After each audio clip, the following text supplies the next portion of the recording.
sois égoïste. Alors salut les amis, on se retrouve aujourd'hui sur la plage, donc chose promise, chose due. Je t'avais dit hier que je te ferai un vlog soit dans la jungle ou soit sur la plage, donc ça sera la plage. Alors aujourd'hui on va parler d'être égoïste, alors pas dans le sens être individualiste et ne penser qu'à sa gueule, ce qui est d'ailleurs quelque chose d'assez flagrant quand tu te mets à voyager et qu'ensuite tu retournes en France, notamment à Paris. Les gens pensent beaucoup plus qu'à leur gueule et ça c'est plutôt choquant. Mais bon bref, je m'égare, c'est pas le sujet. Alors du coup je suis toujours sur Koh Rong. Alors moi j'héberge sur Koh Touch, donc c'est le petit village où il y a le plus d'activités finalement sur Koh Rong.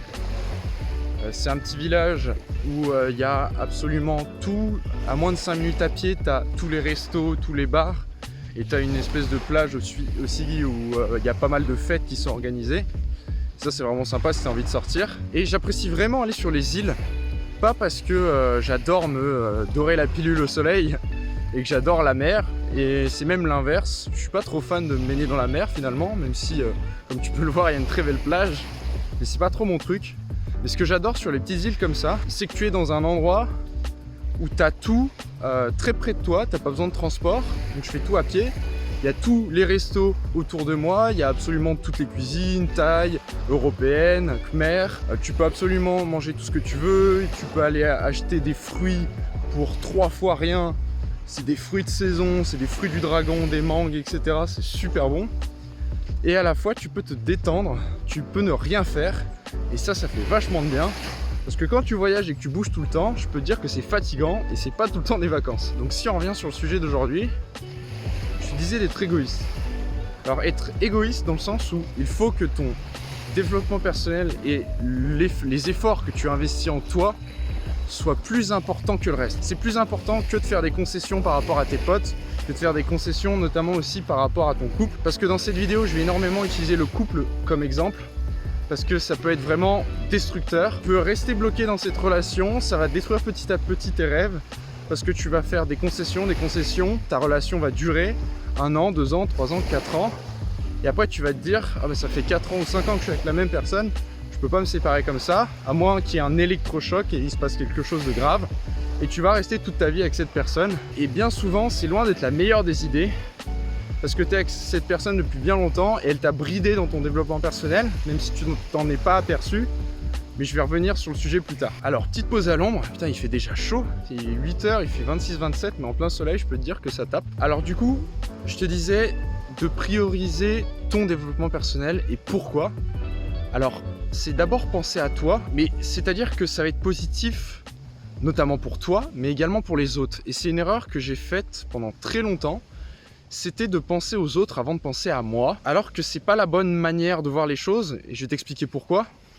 C'est que quand tu vas te faire passer en priorité, et il n'y a rien de magique là-dedans, il n'y a rien de difficile à comprendre, c'est que tu vas te sentir mieux dans ta peau évidemment. Si tu prends plus de temps pour faire du sport, si tu prends plus de temps pour toi, tant que tu passeras plus avec toi-même au lieu de, je sais pas, sortir tout le temps avec tes potes, boire un coup, et avoir peur finalement de passer du temps avec toi-même, ça va être bénéfique et pour toi et pour tes relations.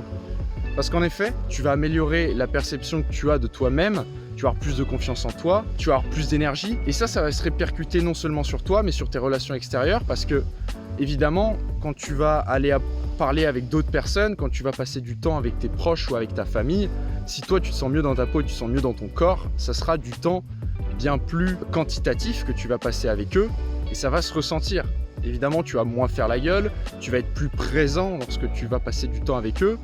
Ils vont le ressentir et pour eux aussi c'est bénéfique. Et c'est pas forcément évident à comprendre parce que bien souvent, comme je te l'ai dit dans la vidéo d'hier d'ailleurs, on a trop tendance à rejeter la faute sur le monde extérieur quand tout va mal, alors qu'il faut se concentrer sur son être intérieur. Parce que tu verras que si tu prends du temps pour toi, si tu prends du temps pour prendre soin de toi, même si tu as des grandes réflexions actuellement dans ta vie et que tu as des choix à faire et que c'est pas forcément facile, tu verras que tu vas te sentir beaucoup mieux, tu vas aborder les choses de manière beaucoup plus positive et finalement tu vas plus rien attendre du monde extérieur. Tu vas plus te concentrer sur toi-même et justement vu que tu n'auras pas d'attente entre guillemets, tu ne pourras pas être déçu. Et dès qu'une bonne chose va t'arriver dans ta vie, ça va vraiment te faire plaisir et tu vas dire enfin la roue a tourné. Et c'est ça qui est important dans ce changement de mindset, c'est que tu passes dans un état où tu prends soin de toi, tu vas mieux, tu te sens mieux, Tu n'attends plus rien du monde extérieur finalement, et dès que quelque chose de bien arrive dans ta vie, tu le savoures vraiment à pleines dents parce que c'est quelque chose dont tu n'attendais pas. Alors, je vais retourner sur mon exemple des couples. Et l'exemple du couple, c'est vraiment, je pense, l'exemple le plus frappant parce que j'en ai été victime et j'ai un pote dont je vais prendre l'exemple après qui en a été victime. Ça m'a poussé d'ailleurs à faire cette vidéo. C'est que quand tu es en couple, notamment quand tu es en couple jeune avec la même personne et que tu restes longtemps dans ce couple, quand tu es adolescent et que tu grandis, tu vas grandir avec des blessures de ton enfance. Quand tu arrives à 20 ans, même au début de ta vingtaine, même à mon âge et plus tard, t'es jamais en fait parfait dans le sens où t'as pas 100% confiance en toi. T'as toujours des blocages, t'as toujours des croyances limitantes. Et ça, à peu près toute ta vie. Et tu grandis avec. Et si t'as pas de déclic, peu importe que tu aies 20 ans ou 40 ans, tu vas continuer à te trimballer ce fardeau avec toi. Et quand tu es en relation de couple jeune, ou alors quand tu es dans une relation de couple qui dure depuis longtemps, forcément, comme tu es en couple, tu vas faire des concessions.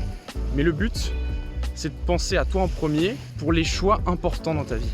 C'est-à-dire que tu vois, j'étais le genre de personne avant à ne pas réaliser mes rêves, c'est-à-dire par exemple mes rêves de voyage, pour faire une concession, pour ne pas laisser de côté mon couple. Et ça, c'est des réflexions et c'est des choix que tu peux être confronté régulièrement, des choix qui peuvent littéralement te transformer, comme voyager, parce que tu vas faire ces concessions pour ton couple, tu vas te construire ta vie autour de ce couple, les années vont passer, tu vas mettre de côté tes rêves, comme par exemple le voyage, ou peut-être monter ta boîte, parce que tu as peur de l'insécurité, tu as peur que ta copine te quitte parce que justement ça va être difficile au début, elle va devoir te supporter et tu seras sûrement en insécurité financière. Le truc qu'il faut comprendre, c'est que du jour au lendemain, ta relation elle peut se terminer.